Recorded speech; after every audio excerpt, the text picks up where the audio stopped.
Hello दोस्तों, कैसे हैं आप सभी। उम्मीद करता हूँ आप सभी बहुत ही अच्छे होंगे। तो आज के इस वीडियो में हम पढ़ने वाले हैं क्लास 12 फिजिक्स का मोस्ट इम्पॉर्टेंट टॉपिक पर। आज के इस वीडियो में हम डिस्कस करेंगे जो है बिंदु आवेश के कारण विद्युत विभव की गणना हम करने वाले हैं। याद रखेंगे क्लास 12 चैप्टर 2 है जो है विद्युत विभव तथा धारिता।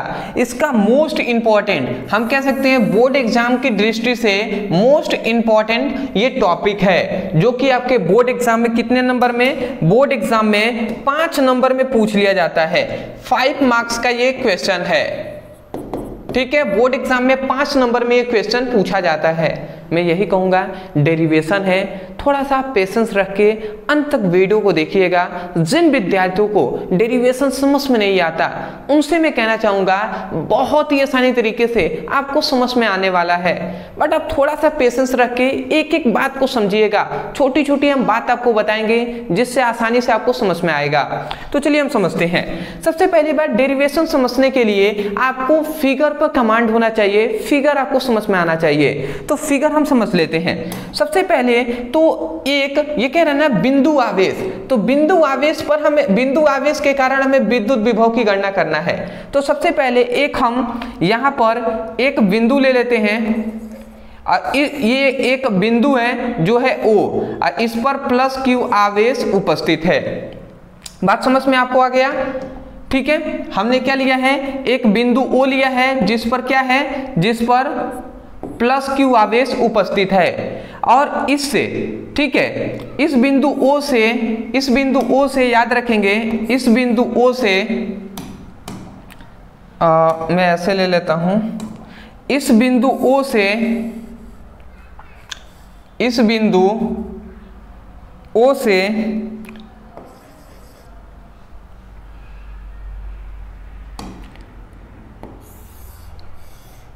इस बिंदु O से याद रखेंगे, ध्यान से आप समझेंगे, अभी आपको समझ में आएगा। इस बिंदु O से R दूरी पर, इस बिंदु O से R दूरी पर हमने क्या लिया है, इस बिंदु O से R दूरी पर एक हमने बिंदु यहां पर P लिया है। बात आपको समझ में आ रहा है। अभी तक हमने केवल यही बताया कि यहाँ पे एक हमने बिंदु लिया है जो है O, इस पर प्लस Q आवेश उपस्थित है। और इस बिंदु O से R दूरी पर एक हमने क्या लिया है, बिंदु P लिया है जहां पर एकांक धनावेश उपस्थित है। और इसी बिंदु P पर हमें विद्युत विभव की गणना करना है। बात समझ में आ रहा है ना। तो देखिए, गणना करने के लिए हम क्या करेंगे, हमें यहाँ पे सपोज मानना होगा यहाँ पे 2 बिंदु, यहाँ पे हम 2 बिंदु ले लेते हैं। एक है बिंदु A और एक है बिंदु B, और इन दोनों के बीच की जो दूरी है वो dx है, ठीक है, मतलब अल्पांश दूरी है dx। और यहाँ से ये जो आपको दिखाई दे रहा है, ठीक है, ये जो आपको दिखाई दे रहा है, इस बिंदु O से, बिंदु O से x दूरी पर ये बिंदु B है, मतलब O से B तक की दूरी क्या है, x है। तो ये आपका फिगर है।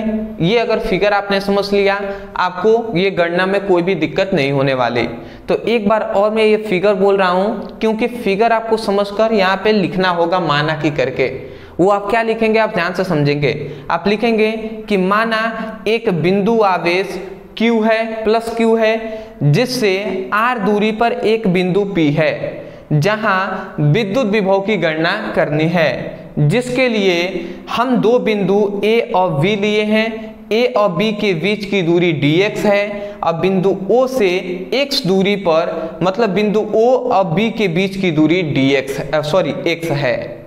बात समझ में आ रहा है ना। मतलब इस फिगर को ना अपने शब्दों में ही एक्सप्लेन करना है। फिलहाल मैं लिख रहा हूं, आप ध्यान से समझते जाएंगे तो आपको समझ में आएगा। एक एक बात को मैं समझाते हुए आपको बताऊंगा। देखिए मैं आपसे क्या कह रहा हूं, सबसे पहले कि माना एक बिंदु आवेश प्लस Q है, तो यही बात हम यहाँ पे लिखेंगे। क्या लिखेंगे कि आप लिखेंगे माना एक बिंदु आवेश प्लस Q है जिससे R दूरी पे एक बिंदु P है। ये लिखना अनिवार्य है इसलिए मैं लिखवा रहा हूं, जिससे r दूरी पर एक बिंदु P है। सभी अपने नोट डाउन करते हुए चलेंगे, ठीक है, साथ चलेंगे, आपको समझ में आएगा। ठीक है, माना एक बिंदु आवेश प्लस Q है जिससे r दूरी पर एक बिंदु P है, ठीक है, जहां विद्युत विभव की गणना करना है। तो हम लिखेंगे जहां विद्युत विभव की गणना करनी है, जहां पर हमें विद्युत विभव की गणना करनी है, तथा जिसके लिए हमने क्या किया, जिसके लिए तथा दो बिंदु A और B है, तथा दो बिंदु A व B है, ठीक है, जिनके बीच की दूरी, जिनके बीच की दूरी क्या है, dx है, dx है, ठीक है, और बिंदु O से B तक की दूरी x है, और बिंदु O से B तक की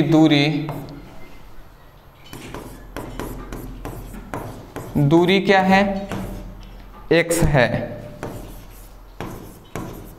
तो मैं आशा करता हूं कि आपको समझ में आ गया होगा। यही बात आपको सबसे पहले लिखना है इस फिगर को बनाने के पश्चात। तो ये आपका हो गया। अब देखिए, अब हम गणना स्टार्ट करते हैं, एक एक चीज समझ में आएगा। गणना हम कैसे, यहां पे हम लिखते हैं गणना, ठीक है। देखिए थोड़ा सा मैं चूज कर लेता हूं कलर अपना, कौन कौन से कलर का हम यूज करने वाले हैं। ठीक, देखिए गणना करने के लिए सबसे पहले हम क्या करेंगे, ये फिगर समझ लिए, ये इतने बात आपको समझ में आ गया, इसी से हमने ये लिखा हुआ है। गणना करने के लिए हम सबसे पहले गणना करेंगे कि यहाँ पे हम सबसे पहले गणना ये करेंगे कि बिंदु P पर विद्युत क्षेत्र की तीव्रता की हम गणना करने वाले हैं। मतलब ये जो एकांक आवेश है ना, एकांक ये जो आवेश आपको दिखाई दे रहा है, तो यहाँ पे हम सबसे पहले विद्युत क्षेत्र की तीव्रता की गणना करने वाले हैं। सबसे पहले देखिए यहाँ पे ये एक बिंदु दिखाई दे रहा है B ना, तो हम यहाँ पे लिखेंगे, सबसे पहला हमारा यही काम होगा कि बिंदु B पर उत्पन्न विद्युत क्षेत्र की तीव्रता, विद्युत क्षेत्र की तीव्रता, ठीक है, ध्यान से आप समझेंगे। बिंदु B पर, ये B है ना, इस पर विद्युत क्षेत्र की तीव्रता की हम गणना करेंगे, ठीक है। तो गणना हम कैसे करेंगे, हम जानते हैं क्या होता है, हम जानते हैं क्या हो, E इक्वल टू विद्युत क्षेत्र की तीव्रता को E से दर्शाते हैं, E equal to 1/4 pi epsilon not Q by R square, मतलब दूरी होता है, Q बाई R स्क्वायर होता है। तो यहाँ पे क्या है, देखिए इस बिंदु O से, मतलब ये बिंदु O से B तक की दूरी क्या है, x है ना, तो यहाँ पे दूरी पूछा जा रहा है, तो x है तो हमने x स्क्वायर कर दिया, इसको हम समीकरण फर्स्ट मान लेते हैं, ठीक है। ये बात आप याद रखेंगे, ये सबसे पहला हमारा समीकरण है। देखिए हमें सबसे पहला हमने काम कर लिया, सबसे पहले ये जो बिंदु B है, इस पर हमें क्या ज्ञात करना है, हमें विद्युत क्षेत्र की तीव्रता की गणना करना है इस बिंदु B पर। सबसे पहले ये हमने कर लिया। दूसरा हमारा लक्ष्य ये होता है, दूसरा हमारा ये लक्ष्य होता है, ठीक है, दूसरा हमारा ये लक्ष्य होता है कि इस बिंदु B पर एकांक आवेश, मतलब इस बिंदु B पर, मतलब एकांक आवेश को इस बिंदु B से A तक लाने में, ये जो बिंदु B है ना, तो B से A तक लाने में जो किया गया कार्य क्या होगा, ये हम गणना करना है। क्योंकि यहाँ पे हम जानते हैं इस बिंदु पर क्या है, एकांक धनावेश है, मतलब क्या है, एकांक धनावेश है, जिसका मान 1 हो, उसी तो एकांक धनावेश कहते हैं ना। तो इस बिंदु P पर एकांक धनावेश है, तो एकांक धनावेश को बिंदु B से A तक लाने में किया गया कार्य क्या होगा। तो यही बात हम गणना करेंगे कि एकांक आवेश को बिंदु B से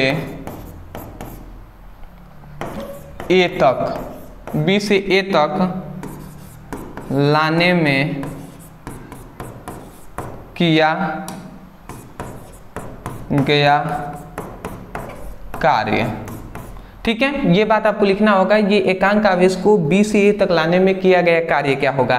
तो कार्य हम यहाँ पे dw लिखेंगे। W कार्य है, d हमने इसलिए लिखाया क्योंकि ये अल्पांश दूरी के लिए हम ला रहे हैं, B से A ही तक ला रहे हैं ना, ये बहुत ही छोटी दूरी है, तो इसलिए हमने dw लिख दिया है, मतलब छोटा कार्य है। तो कार्य बराबर हम जानते हैं क्या होता है, बल गुणे विस्थापन होता है।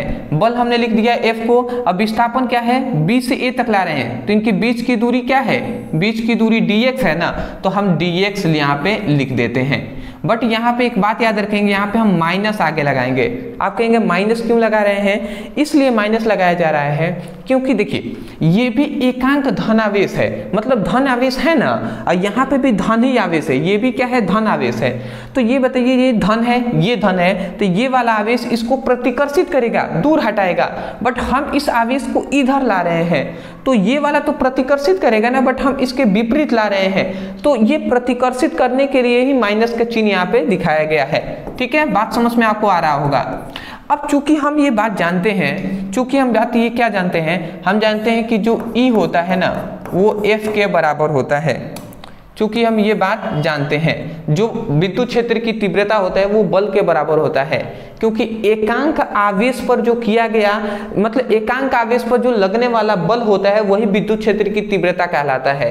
E है वो F के बराबर है, तो यहाँ पे जो F है वहां पे हम E भी तो लिख सकते हैं ना, जब ये दोनों बराबर हैं तो हम यही बात यहाँ पे लिख सकते हैं। क्या हम लिख सकते हैं, dw इक्वल टू यहाँ पे माइनस E इंटू dx लिख सकते हैं, बिल्कुल लिख सकते हैं। अगर इसको हम आगे बढ़ाएं तो dw इक्वल टू E के मान को हम यहाँ से पुटअप करेंगे तो -1/4 pi epsilon not q by x square into dx, ये हमने लिख दिया। तो इसको हम सबसे पहले, इसे भी हम क्या करते हैं, कोष्टक में बंद कर लेते हैं। देखिए हमने दो अभी तक काम किया है। सबसे पहला काम किया है कि ये जो बिंदु आपको दिखाई दे रहा है B, इस पर विद्युत क्षेत्र की तीव्रता की गणना किया है, जिससे हमें ये मिला। उसके बाद इस यहाँ मतलब एकांक आवेश को, जो ये एकांक आवेश है, इसे बिंदु B से A तक लाने में किया गया जो कार्य होता है उसकी हमने गणना किया है। तीसरा, दो अपने कार्य आपको स्टेप याद रखना है, विद्युत क्षेत्र की तीव्रता ज्ञात करना है, दूसरा अल्पांश कार्य ज्ञात करना है, मतलब छोटा कार्य। उसके बाद आप क्या करेंगे, उसके बाद अब हम ज्ञात करेंगे, देखिए उसके बाद अब हम क्या ज्ञात करेंगे, उसके बाद अब हम ज्ञात करेंगे, ध्यान से आप समझेंगे क्या हम ज्ञात कर रहे हैं। उसके बाद हम ये ज्ञात करेंगे ना कि ये जो एकांक जो आपको आवेश दिखाई दे रहा है, तो एकांक आवेश को, ये जो एकांक आवेश है इसको अनंत से, कहां से, अनंत से, ये बात आप याद रखेंगे, अनंत से r दूरी तक, r दूरी मतलब यहां तक, अनंत से यहां तक r दूरी तक लाने में किया गया कार्य की हम गणना करेंगे। एकांक आवेश को अनंत से r दूरी तक लाने में किया गया कार्य क्या होगा उसकी गणना हम करने वाले हैं। पहले तो हम B से A तक ला रहे थे, अब हम r दूरी तक लाने में किया गया कार्य क्या होगा इसकी हम गणना करेंगे। तो हम लिखेंगे कि एकांक आवेश को अनंत से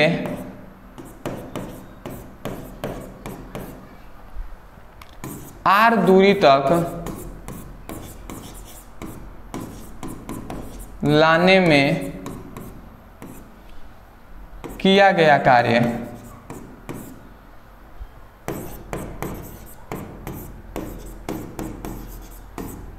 ठीक है। तो किया गया कार्य क्या हो जाएगा, तो हम जानते हैं यहाँ पे कैपिटल W लिखेंगे क्योंकि हम अनंत से क्या ला रहे हैं, हम यहाँ से अनंत से r दूरी तक ला रहे हैं, तो ये एक बड़ा कार्य है। अनंत से हम r दूरी तक ला रहे हैं तो ये बड़ा कार्य है, तो बड़ा कार्य के लिए हमने W लिख दिया और W इक्वल टू हम क्या करेंगे, समाकलन कर देंगे dw का। जो छोटा कार्य होता है ना उसका यदि हम समाकलन कर देंगे तो हमें कुल कार्य निकल जाएगा, तो इसलिए ये जो dw अभी हमने छोटा कार्य निकाला उसका समाकलन करेंगे। और यहाँ पे लिमिट हम लगा देंगे, कहाँ से हम ला रहे हैं, तो हम अनंत से r दूरी तक ला रहे हैं, तो ये हमने लिमिट लगा दिया।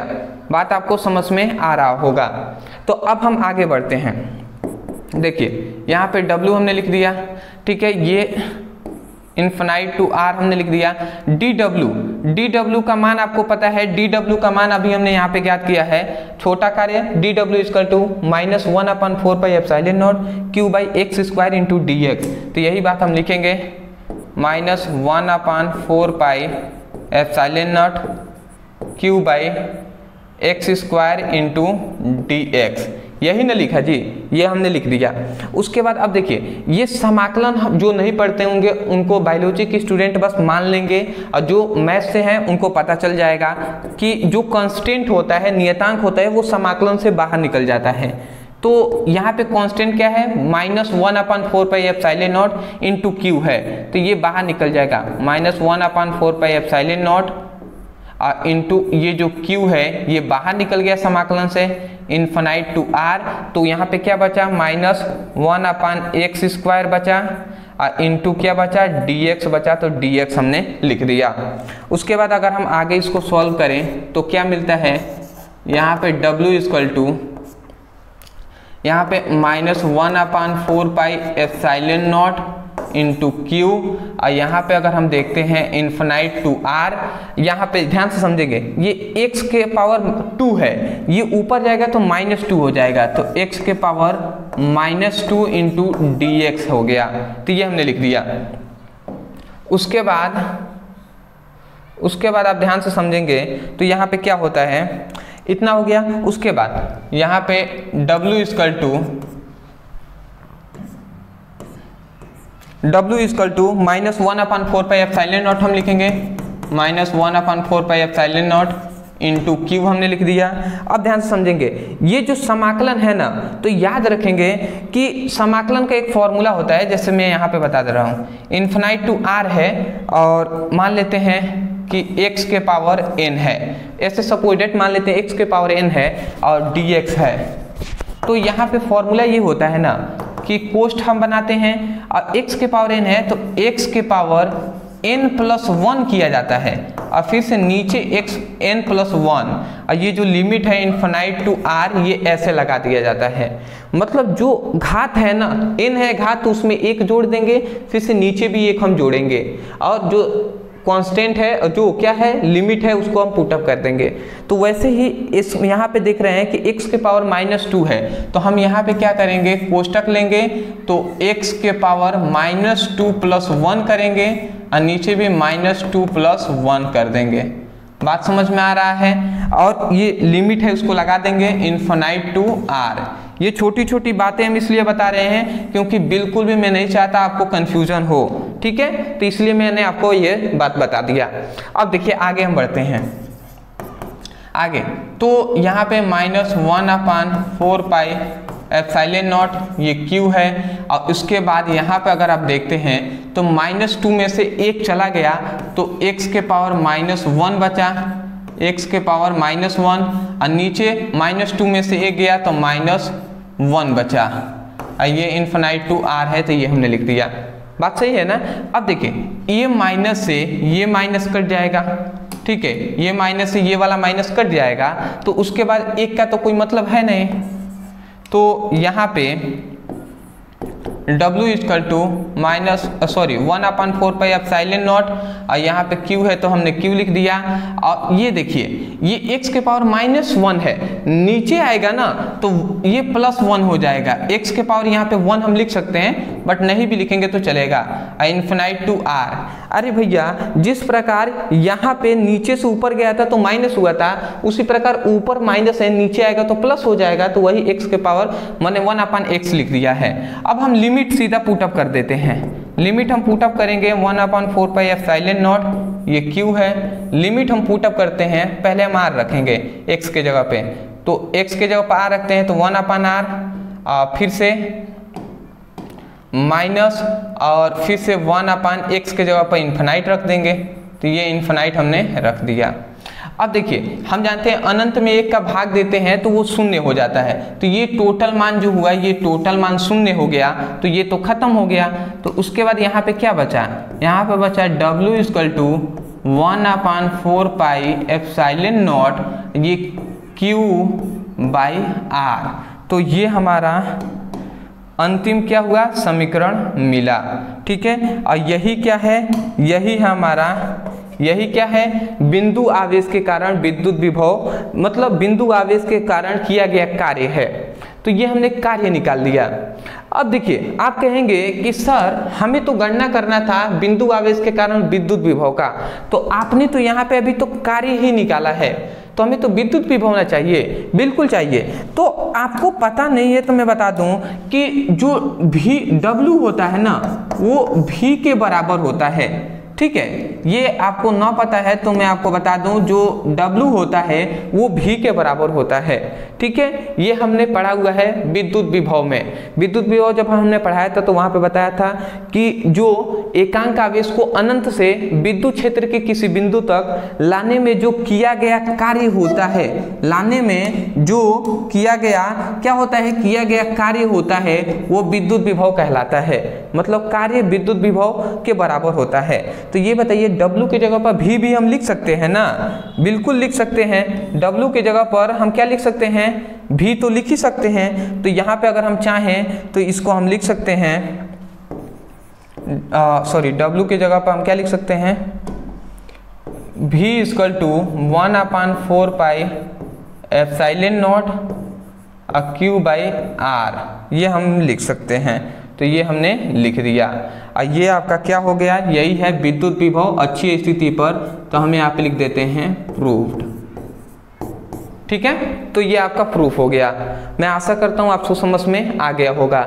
यही हमारा मेन फॉर्मूला है कि किसी बिंदु आवेश के कारण क्या है, विद्युत विभव की गणना, जो V = 1/4 pi epsilon not Q/R। तो मैं आशा करता हूँ आप समझ गए होंगे। ठीक है, आप सबसे पहले तो स्क्रीनशॉट ले लीजिए, सॉरी सबसे पहले तो आप इसका स्क्रीनशॉट ले लीजिए, ले लिए होंगे। ठीक है, आगे मैं बढ़ा दे रहा हूँ, इसका भी आप स्क्रीनशॉट ले लीजिए। ठीक है, मैं आशा करता हूं दोस्तों कि आपने अच्छे तरीके से आपने स्क्रीनशॉट ले लिया होगा और आपको बिंदु आवेश के कारण विद्युत विभव आसानी तरीके से समझ में आ गया होगा। स्टेप याद रखना है, पहले विद्युत क्षेत्र की तीव्रता ज्ञात करेंगे, उसके बाद कार्य ज्ञात करेंगे और उसके बाद बड़ा कार्य ज्ञात करेंगे। ठीक है, तो आपका निकल जाएगा। मैं यही कहूँगा, यदि आपको समझ में आया है तब जाकर वीडियो को लाइक कर दीजिएगा। चैनल पर नए होंगे तो चैनल को जरूर सब्सक्राइब कीजिएगा, क्योंकि हम आपके लिए ही इतना मेहनत कर रहे हैं और आपके लिए हम आगे भी ऐसे ही मेहनत करते रहेंगे। जो भी बेस्ट कंटेंट होंगे, ठीक है, उसको हम आपको तैयार जरूर कराएंगे, जो आपके बोर्ड एग्जाम के लिए वेरी इंपॉर्टेंट है। तो यदि आप पढ़ना चाहते हैं, क्लास 12 का अच्छे से तैयारी करना चाहते हैं, चैप्टर वाइज सभी मोस्ट इंपॉर्टेंट टॉपिक को पढ़ना चाहते हैं, डिस्क्रिप्शन बॉक्स में फिजिक्स और केमिस्ट्री दोनों का लिंक है, आप जाइए उस पर क्लिक करके अपनी बेसिक टू हाई पढ़ाई कीजिए। तो मिलते हैं एक नए टॉपिक के साथ, तब तक के लिए धन्यवाद।